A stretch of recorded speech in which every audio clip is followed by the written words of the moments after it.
very good evening. From stories around the world to stories here at home, this is the National News Broadcast. I'm Vidushni Sadish Kumar. A very good evening indeed. I'm Charitini Prarachi. And let's move on to the headlines for tonight's news. The low pressure situation in the Bay of Bengal is forecast to become a cyclone within next 24 hours. Giving corona vaccines in other provinces outside the western province will commence next week. Opposition leader Sajid Premadasa and his wife are infected with coronavirus. The army commander says relaxing of travel restrictions on the 25th is only to purchase essential goods. Special expert team sent to inquire into ocean pollution due to the ship that caught fire. In your local stories in detail, the Met Department has informed to refrain from engaging in fisheries and naval activities in the sea area of Northeast Bay of Bengal and the sea around the country. It is due to the low pressure situation near Northeast Bay of Bengal developing into a depression. The Met Department has forecast it can develop into a cyclone within next 24 hours. The southeast monsoon near the island is gradually establishing. Accordingly, an increase in rains is expected in the western, Sabaragamuwa, central and southern provinces, along with winds from tomorrow to the 26th. More than 100 millimeters of heavy rains on the 24th in those provinces and 75 millimeters of heavy rains in the northwestern province and intermittent rains in the other provinces are expected. More than 150 millimeters of rains are expected in the Sabaragamuwa, central and southern provinces, and about 100 millimeters of rains are expected in the northwestern province on the 25th. On the 26th, 150 millimeters of rains are expected in Sabaragamuwa and central provinces, 100 millimeters of rains in western and southern provinces, and 75 millimeters of rains in the northwestern province.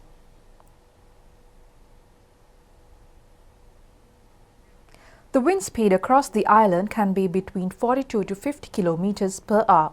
The wind speed in the western slopes of the central hills, north, north-central, northwestern and Uva provinces in the Hambantota district can increase up to 55 kilometers per hour.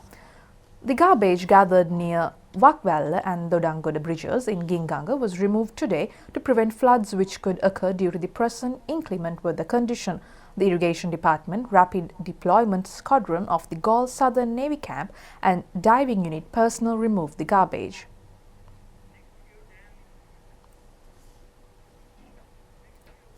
The dam at Hangvalla, Polvatta area was renovated today using sandbags to prevent low-level roads submerging at Hangvalla area in the event of floods. It was done under the direction of the Army. A part of the dam, which was being built by the Irrigation Department at a cost of 40 million rupees, was destroyed when the Kalni River overflew recently. Until that part is built again, the Army has taken steps to prevent overflowing water from Kalni River submerging low-level road using sandbags. 17 estate workers were admitted today at Kottagala Regional Hospital with burn injuries and shock following a lightning striking them. The National Building Research Organisation has named several areas in Galle, Kalutara, Kegalle, Norelia and Ratnapura districts as landslide risk areas. And meanwhile, the head of the National Operations Centre for the Prevention of the Spread of COVID-19, General Shavendra Silva, says that the travel restrictions will not be lifted on 25th Tuesday at 4 a.m. but it will be relaxed to purchase essential goods. 22,000 police officers have been deployed to observe implementation of travel restrictions. Travel restrictions island-wide were imposed from 21st from 11 p.m. It will be relaxed at 4 a.m. on 25th Tuesday and reimposed at 11 p.m. on the same day. Travel restrictions will be lifted at 4 a.m. on the 28th. A decision on imposing travel restrictions on 29th and 30th will be taken on the 27th. Only food traders, stores, pharmacies, fuel stations and establishments that provide essential goods and services can be kept open during the time of relaxation of travel restrictions. Only one person can leave home to purchase goods. The Army commander said that liquor stalls will not be allowed to open and public gatherings will will not be allowed. 14 roadblocks have been set up to check on the people and vehicles that leave the Western Province. A special drone operation conducted today in Colombo city and suburban areas to find those who violate quarantine regulations, and a special security plan is in operation in other areas of the country in this connection.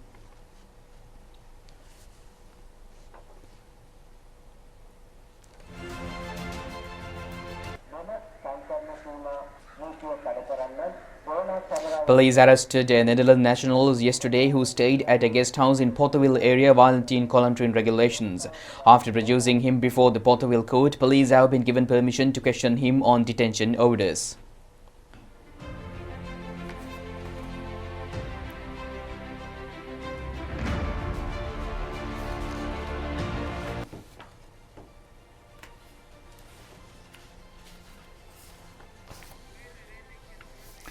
The Railway Department says that several trains will be operated for essential services with the relaxation of travel restrictions at 4 a.m. on the 25th. 3 main train services will be operated in Colombo Fort and Ambepuse. 1 train service will be operated between Polgahavela and Kandy. 2 trains will be operated between Alutgama and Maradana. Another 2 trains will be operated between Kochikade and Colombo Fort. 1 train each will be run between Avisavela and Colombo Fort and Beliatta and Idurava. Trade Minister Dr. Bandula Gunawardena inspected the wholesale stores of large-scale wholesale traders at Paliagode today. The minister arrived at the place to see whether there are sufficient stocks to be sold to the public with relaxing of travel restrictions. Minister Namal Rajapaksha made an observation tour at today at several high-rise housing complexes in Colombo to look into their problems. He visited Mitsandasevana and Sat Irusevana in Mutville, Satsevana in Maligavatta and Sahaspura in Borella. District Secretary W. Dharmasiri has advised to maintain continuous all rice mills in the Polonnaruwa district, considering it as an essential service. A special discussion with rice mill owners took place yesterday at District Secretariat. They guaranteed to maintain the mills, giving priority to the health protection of employees by cooperating with health authorities. Inoculation of the second dose of the Covishield vaccine and the first dose of the Sinopharm vaccine under the COVID-19 immunization program is being continuously carried out successfully. 16,012 persons have received these vaccines yesterday. Second dose of the Covishield vaccine has been delivered to 5,600 persons yesterday. The number of those who have so far received the second dose of this vaccine is 325,796. The first dose of the Sinopharm vaccine has been given to 10,412 persons yesterday. Up to now, 511,950 persons have been vaccinated with the Sinopharm. Minister Kehale Rambukwala says that people in the Kandy district will be given the vaccine next week. Accordingly, the first consignment of the first dose of the Russian Sputnik V vaccine is entirely scheduled to be given in the Kandy district. The minister said that the country will get 50,000 Sputnik V vaccine doses next week and another 1 billion doses by the first week of next month.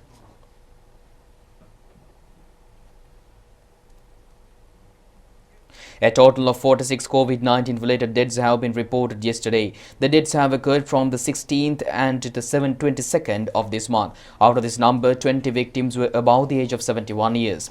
13 of the victims were between the ages of 61 and 70 years and 7 between the ages of 51 and 60 years.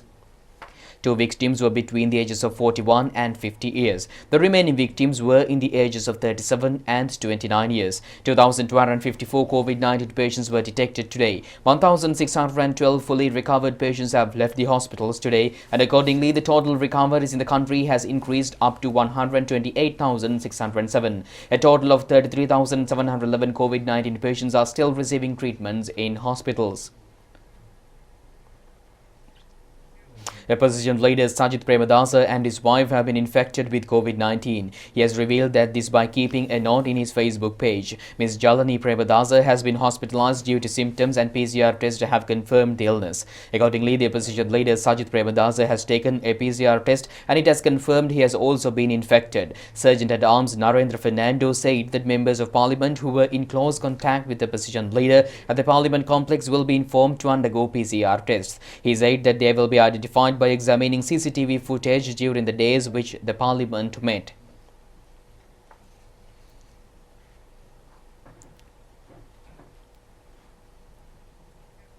The Ministry of Health has decided to use 50 Ayurveda hospitals as COVID-19 intermediate treatment centres. The decision has been taken following a decision today at the Health Ministry under the patronage of Minister Pavitra Vandiarachi and with the participation of State Minister Sisira Jayakodi. Accordingly, 3,500 beds are scheduled to be added for COVID-19 treatment services. It has been decided to provide all those who are working at Ayurveda hospitals to be provided with a streamlined training and to vaccinate them soon. The Health Ministry and Finance Ministry has agreed to provide funds to get essential medical equipment for treatment services, medicine, personal protective clothes and to make necessary physical changes.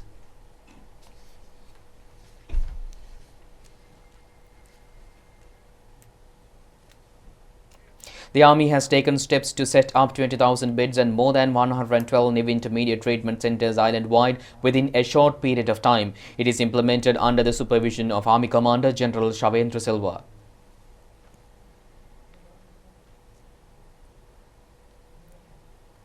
North Central Provincial Governor Mahipala Herath visited the treatment centres to look into the facilities provided to COVID-19 patients in the Anuradhapura district. 750 patients can be provided with facilities at the treatment centres in the area.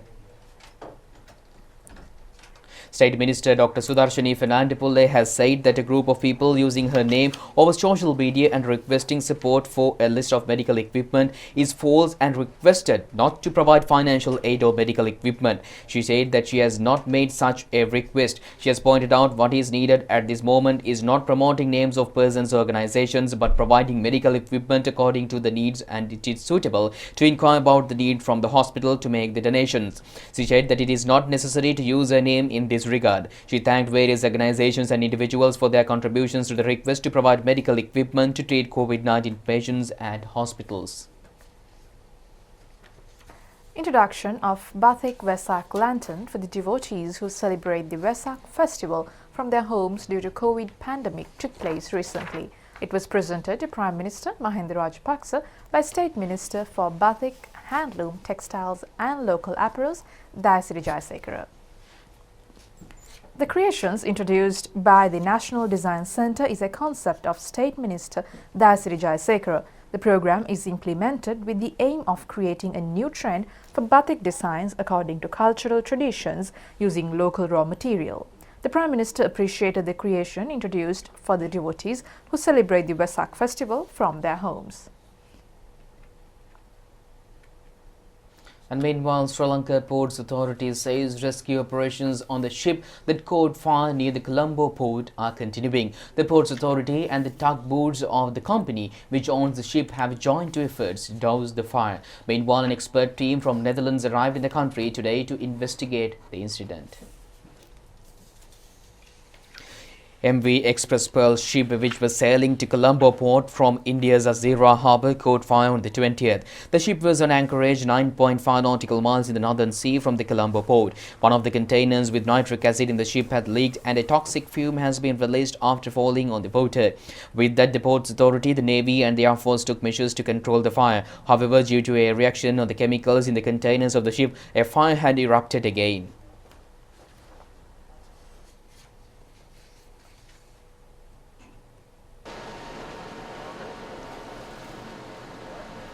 Minister Rohit Abegunawardena said that 9 experts from Netherlands and Belgium have arrived in the country. He said that the water used to control the fire is retained inside the ship. Approval to move the ship into harbour will be given only after the fire is completely doused and when there is not even a single smoke.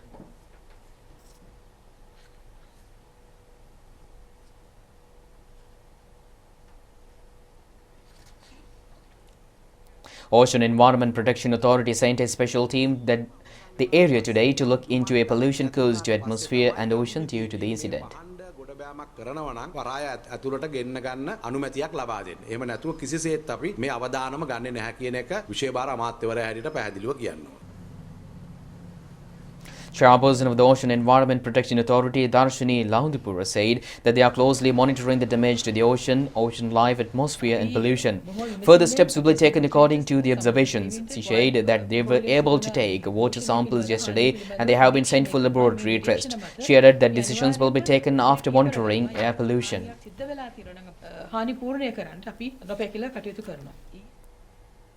Minister Nama Rajapaksa says that Sri Lanka is daily rising up stronger and moving towards the new world due to the strength, commitment, unity and determination of the youth. The youth of the country from the history has committed themselves for the needs of the motherland while experiencing life in victory and defeat. Minister Nama Rajapaksa has mentioned this, issuing a special message in connection with the National Youth Day which falls today. The day is celebrated since 1999 after establishing Sri Lanka Youth Clubs Federation officially at the BMICH in Colombo on 23rd May 1983.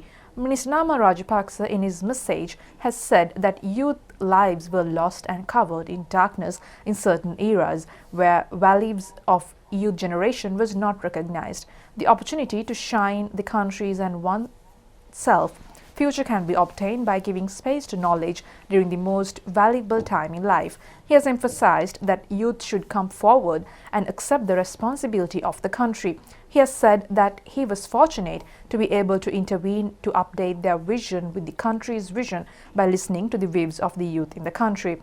Sri Lanka Youth Clubs Federation has as the South Asia's biggest voluntary organization, has made it a reality to make 100 beds in 10 days with the intervention of the National Youth Services Council.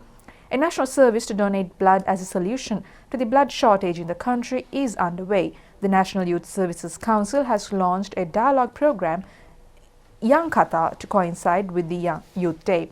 Mr. Nama Rajapaksa in his message has invited the youth to join him irrespective of race and religious differences to move forward.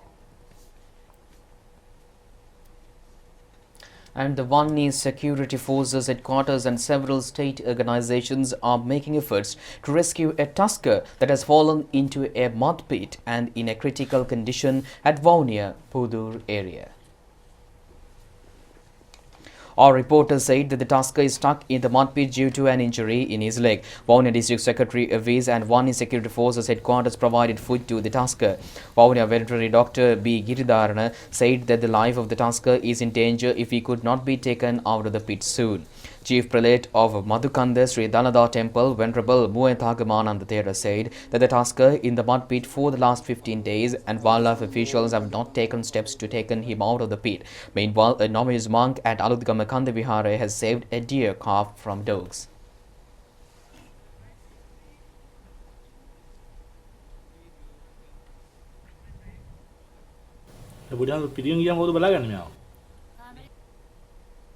And with that, we conclude tonight news. Join us tomorrow at the very same time. Stay safe. Good night.